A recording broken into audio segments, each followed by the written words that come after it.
नमस्कार मित्रांनो, मी Gayatri Nemade Durga scholar maths guide मध्ये आपले मनापासून हार्दिक स्वागत। मित्रांनो, आजच्या व्हिडिओमध्ये आपण 8वी स्कॉलरशिप संपूर्ण सिलेबस आणि त्याचबरोबर राज्य आणि जिल्हास्तरीय मेरिट लिस्ट म्हणजे गुणवत्ता यादीमध्ये येण्यासाठी किती गुणांची आवश्यकता असते आणि त्यासाठी कोणकोणते घटक आहेत, कोणत्या घटकांवर जास्त भर द्यावा हे आपण अभ्यासणार आहोत। यासाठी व्हिडिओ शेवटपर्यंत पहा, म्हणजे सर्वच महत्त्वाचे घटक कसे अभ्यासावे, त्यांचा अभ्यास कसा करावा हे तुमच्या लक्षात येईल आणि तुमच्या अभ्यासाला एक नवी दिशा मिळेल, जेणेकरून नक्कीच तुम्हाला जास्तीत जास्त गुण मिळवता येतील। चला तर मग बघूयात की या परीक्षेचं स्वरूप कसं आहे। सुरुवातीस पाहूया परीक्षेचे स्वरूप, प्रश्न काय आहेत, किती मार्कांचे प्रश्न येतात आणि प्रश्नांची संख्या कोणती। मित्रांनो, स्कॉलरशिप परीक्षेमध्ये मग ती 5वी स्कॉलरशिप असू देत किंवा 8वी स्कॉलरशिप असू देत, या परीक्षेमध्ये पेपर 1 आणि पेपर 2 असे 2 पेपर होत असतात। प्रत्येक पेपर हा 150 गुणांचा असून त्यासाठी आपल्याला 1.5 तासाचा वेळ दिलेला असतो। पेपर 1 मध्ये भाषा आणि गणित असे 2 विषय असतात आणि भाषा म्हणजेच मराठी विषय 25 प्रश्नांचा, त्याच्यासाठी 50 गुण आणि गणित विषय यासाठी 50 प्रश्न आणि 100 गुण असे असतात। म्हणजेच एका प्रश्नाला 2 गुण हे असतात। यामध्ये कोणतीही उत्तर जर चुकलं तर निगेटिव्ह सिस्टीम नसते, म्हणजे आपले मार्क्स कट होत नाहीत। बऱ्याच कॉम्पिटिटिव्ह परीक्षेला उत्तर चुकलं तर आपले काही प्रमाणामध्ये मार्क्स कट होतात, अर्धा 1 याप्रमाणे, परंतु या परीक्षेमध्ये तसं काहीही होत नाही। जेवढे तुमचे प्रश्न चुकलेले असतील तर ते चुकच राहतील, त्यातून आपले मार्क्स कट होणार नाही। हा एक प्लस पॉइंट आहे। त्याचबरोबर पेपर 2 मध्ये इंग्रजी आणि बुद्धिमत्ता असे 2 विषय असतात। इंग्रजी विषयाचे 25 प्रश्न, त्याला 50 गुण असतात आणि बुद्धिमत्तेचे 50 प्रश्न, त्याला एकूण 100 गुण असतात। वेळ सारखाच आहे 1.5 तासाचा आणि गुण आहेत 150 गुण। असे एकूण 150 आणि 150 मिळून 300 गुणांची ही परीक्षा घेण्यात येत असते। आता या परीक्षेमध्ये जर राज्यस्तरीय गुणवत्ता यादीमध्ये म्हणजेच मेरिट लिस्ट मध्ये जर तुम्हाला येण्यासाठी किती गुण आवश्यक असतात हा सर्वांनाच प्रश्न पडतो, तर साधारण आपल्याला 260 ते 260 पेक्षा जास्त गुणांची आवश्यकता असते, जेणेकरून आपल्याला राज्यस्तरीय मेरिट लिस्ट मध्ये किंवा गुणवत्ता यादीमध्ये आपला नंबर लागू शकतो। जिल्हा स्तरीय मध्ये जर बघितलं तर जिल्हा लेवलला आपल्याला गुणवत्ता यादीमध्ये यायचं असेल तर साधारण 220 ते 220 च्या वरती आपल्याला गुण असणे आवश्यक आहे 300 पैकी।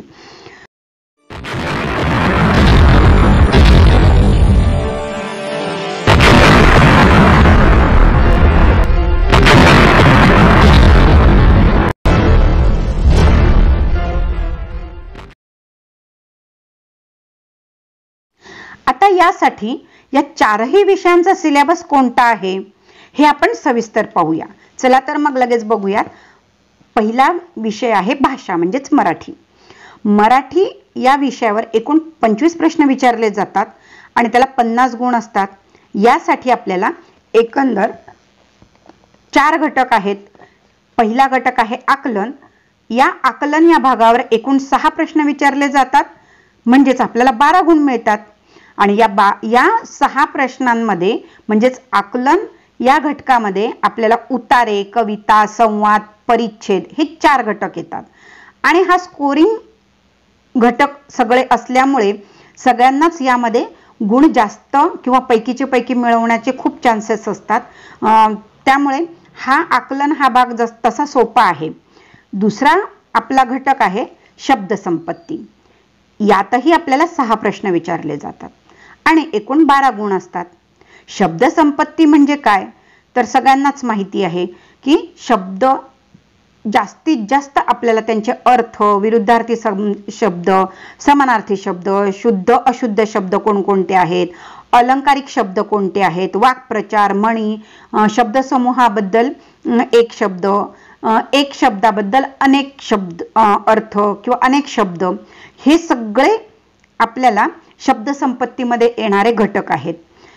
त्यामुळे आपल्याला हा घटक उत्तम प्रकारे करायचा आहे। त्यानंतरचा तिसरा घटक आहे कार्यात्मक व्याकरण. कार्यात्मक व्याकरण यामध्ये 11 प्रश्न विचारले जातात, म्हणजे एकंदर आपल्याला 22 गुण मिळतात. म्हणजेच सर्वात जास्त गुणांवाला हा घटक आहे कार्यात्मक व्याकरण. आणि या घटकामध्ये साधारण कोणकोणते घटक येतात तर पहा, वर्णविचार, संधी, शब्दांच्या जाती. शब्दांच्या जाती 8 आहेत, मग ते सगळेच प्रकार येतील. लिंग, वचन, विभक्ती, प्रयोग, समास, काळ, वृत्त, अलंकार, हे सगळे प्रकार या घटकामध्ये येतात. मित्रांनो, या घटकाला जास्त मार्क्स असल्यामुळे या घटकावर तुम्ही जास्त फोकस करायचा आहे, जास्त तयारी करायची आहे. कारण यामध्ये आपल्याला जास्तीत जास्त मार्क्स मिळवायचे असतील तर आपल्याला याची पूर्ण तयारी करावी लागणार आहे. त्यामुळे आपल्याला शब्दसंपत्ती आणि कार्यात्मक व्याकरण हे 2 जे प्रकार आहेत ते जास्तीत जास्त आपल्याला तयारी करून जास्तीत जास्त मार्क्स मिळवायचे आहेत, जेणेकरून आपण मेरिटमध्ये येणार आहोत. त्यानंतर भाषा विषयातील चौथा घटक आहे मराठी साहित्य. याला 2 प्रश्न असतात आणि 4 गुण असतात. या मराठी साहित्य या प्रकारामध्ये कवी, लेखक, त्यांची टोपण नावे, त्यांनी लिहिलेली पुस्तकं, त्यांनी लिहिलेले कथा, कादंबऱ्या, कविता संग्रहांची नावे, हे सगळं याच्यामध्ये येतं. प्लस सामान्य ज्ञानावर काही प्रश्न विचारले जातात.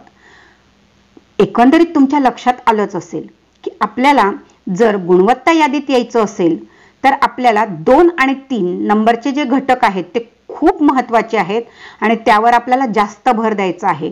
म्हणजे एकंदरीत आपल्याला 25 प्रश्नांपैकी मेरिट लिस्टमध्ये जर यायचं असेल तर नक्कीच आपल्याला जवळजवळ 22-23 प्रश्न किंवा 24 प्रश्न आपले बरोबर येणे अत्यंत गरजेचे आहेत.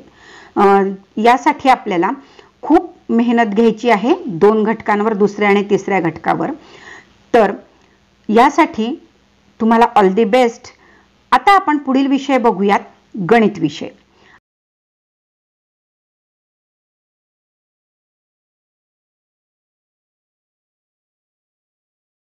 मित्रांनो, आता आपण गणित विषयाबद्दलची माहिती घेणार आहोत की कोणकोणता सिलेबस आहे.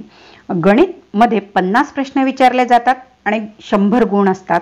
म्हणजेच आपल्याला गणिताची जास्त तयारी करायची आहे. पहा, गणितामध्ये आपल्याला संख्याज्ञान 3 प्रश्न 6 गुण आहेत. त्यानंतर संख्यांवरील क्रिया 7 प्रश्न 14 गुण आहेत. भूमिती 10 प्रश्न 20 गुण आहेत. महत्त्वमापनमध्ये 10 प्रश्न आणि 20 गुण आहेत. सांख्यिकीमध्ये 3 प्रश्न आणि 6 गुण आहेत. व्यावहारिक गणित मध्ये 8 प्रश्न आणि 16 गुण आहेत. आणि सर्वात शेवटी बीजगणित मध्ये 9 प्रश्न आणि 18 गुण आहेत. म्हणजे एकूण आपल्याला 7 घटक दिलेले आहेत. तर संख्याज्ञान आणि संख्यावरील क्रिया यामध्ये आपल्याला जे घटक आहेत, म्हणजे उदाहरणार्थ नैसर्गिक संख्या, पूर्ण संख्या, परिमेय संख्या, त्यावरील क्रिया, सम, विषम संख्या, मूळ, जोडमूळ संख्या, सहमूळ संख्या, बेरीज व्यस्त, गुणाकार व्यस्त, संख्या रेषा, या आणि लसावी, मसावी, घातांक, गुणोत्तर प्रमाण, सरासरी, ह्या झाल्या संख्यांवरील क्रियांमधील येणारे काही घटक. म्हणजे हे सोपे आहेत, त्याच्यावर तुम्हाला चांगल्या प्रकारे मार्क्स मिळू शकतात. दुसरा आहे भूमिती. भूमितीला 10 प्रश्न आणि 20 गुण आहेत आणि महत्त्वमापन मध्ये 10 प्रश्न आणि 20 गुण आहेत. तर या 2 घटकांवर आपल्याला जास्त फोकस करायचा आहे. भूमितीमध्ये आपल्याला, तुम्हाला माहितीच आहे की आपल्याला वर्तुळ, त्रिकोण, चौकोन, पायथागोरस, क्षेत्रफळ, घनफळ याप्रमाणे आपल्याला हे काढायचं आहे. म्हणजे याप्रमाणे आपल्याला हे घटक आहेत भूमितीमध्ये. महत्त्वमापन, दशांश, परिमाणे, परिमिती, क्षेत्रफळ, पृष्ठफळ, घनफळ यावर येणारे प्रश्न आहेत. म्हणजे 3 आणि 4 नंबर हे 2 घटक तुम्ही अगदी खूप छान प्रकारे करायचे, जास्त भर देऊन जास्त प्रॅक्टिस करायची आहे. त्यानंतर आहे सांख्यिकीवर आपल्याला 3च प्रश्न विचारले जातात. सांख्यिकीमध्ये म्हणजेच काय, आपल्याला जसं स्तंभलेख, वृत्तलेख किंवा विभाजित स्तंभलेख, आपल्याला आलेख विचारले जातात, त्यावर आधारित प्रश्न असतात. ते सोपे असतात आणि त्यावर पैकीचे पैकी मार्क्स मिळतात. त्यानंतरचा 6वा आणि 7वा जो घटक आहे व्यावहारिक गणित आणि बीजगणित, या दोघांना आपल्याला टोटल मिळून 34 गुण आहेत. म्हणजेच व्यावहारिक गणित आणि बीजगणित या दोघांवर सुद्धा आपल्याला जास्त भर द्यायचा आहे. बीजगणितामध्ये बैजिक राशी आहेत, नित्य समानता आहे, एकचल समीकरण आहेत आणि बहुपदी आहे. व्यावहारिक गणितामध्ये शेकडेवारी, सरळ व्याज, चक्रवाढ व्याज, नफा तोटा आणि सूट कमिशन हे घटक आहेत. त्यामुळे जास्तीत जास्त हे घटक करायचे आहेत म्हणजे आपल्याला जास्त मार्क्स मिळतील. पुढील विषय आहे आपला इंग्रजी. आता इंग्रजी विषयामध्ये आपल्याला vocabulary, word puzzles, language study, grammar, creative writing, reading skills आणि बाकीचे जे उरलेले असतात मिसलेनियस वर आपल्याला 2 मार्क्स असतात. याप्रमाणे आपल्याला अभ्यास करायचा आहे. यामध्ये आपल्याला लँग्वेज स्टडीवर 12 मार्क्स येतात आणि क्रिएटिव्ह रायटिंग आणि रीडिंग स्किलमध्ये आपल्याला टोटल 18 मार्क्स येतात. तर हे 3 घटक आहेत ते तुम्ही जास्तीत जास्त करायचे आहेत की जेणेकरून तुम्हाला मार्क्स मिळतील. आता आपला शेवटचा 4था विषय आहे बुद्धिमत्ता. या बुद्धिमत्ता विषयामध्ये कोणकोणते घटक येतात तर बघा मित्रांनो, 4था विषय आहे आपला बुद्धिमत्ता म्हणजेच मानसिक क्षमता चाचणी. यामध्ये आपल्याला 50 प्रश्न विचारले जातात, एकूण गुण 100. आता यामध्ये आकलन 10 गुण आहेत, वर्गीकरण 10 गुण, समसंबंध 10 गुण, क्रम 10 गुण, सांकेतिक भाषा 6 गुण, लयबद्ध मांडणी 6 गुण. यामुळे आपल्याला पहिले जे 4 घटक आहेत आकलन, वर्गीकरण, समसंबंध, क्रम, हे घटक आपल्याला 10-10 गुणांचे आहेत त्यामुळे चांगले करायचे आहेत. मनोरेमध्ये आपल्याला 6 गुण आहेत.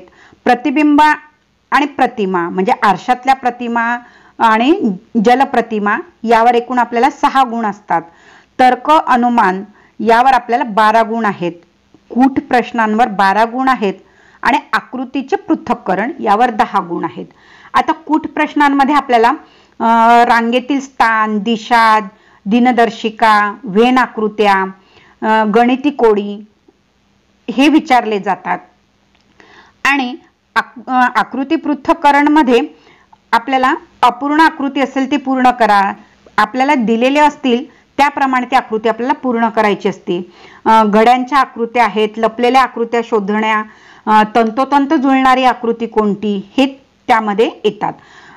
तर्क आणि अनुमानामध्ये आपल्याला साधारण भाषिक प्रश्न म्हणजे वय, वेळ, घड्याळ, नातेसंबंध, माहितीवरून अनुमान काढणे, त्रिकोण व चौकोन मोजणे, घनाकृती ठोकळे किती आहेत, संख्यांची मांडणी वरील सूत्र या प्रकारचे प्रश्न येतात.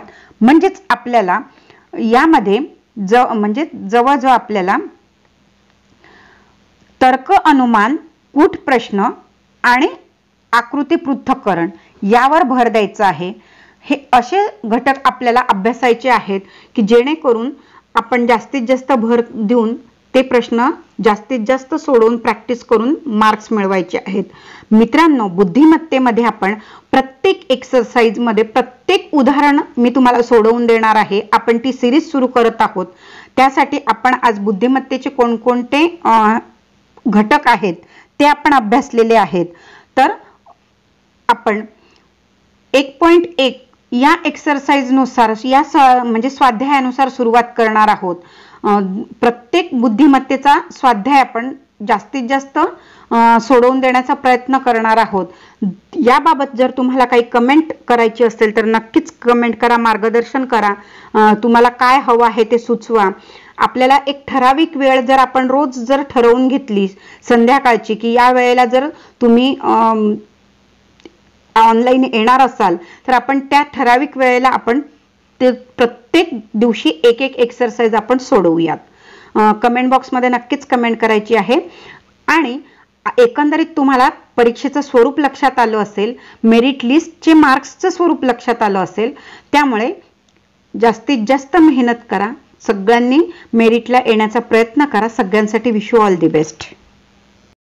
तुम्हाला माझा व्हिडिओ आवडल्यास नक्कीच लाईक करा, शेअर करा आणि कमेंट करून नक्की कळवा की तुम्हाला हा व्हिडिओ कसा वाटला. त्याआधी चॅनल सबस्क्राईब करा, बेल आयकॉनला क्लिक करा म्हणजे जेणेकरून नवनवीन अपलोड केलेल्या व्हिडिओजचे नोटिफिकेशन तुम्हाला सर्वात अगोदर मिळेल.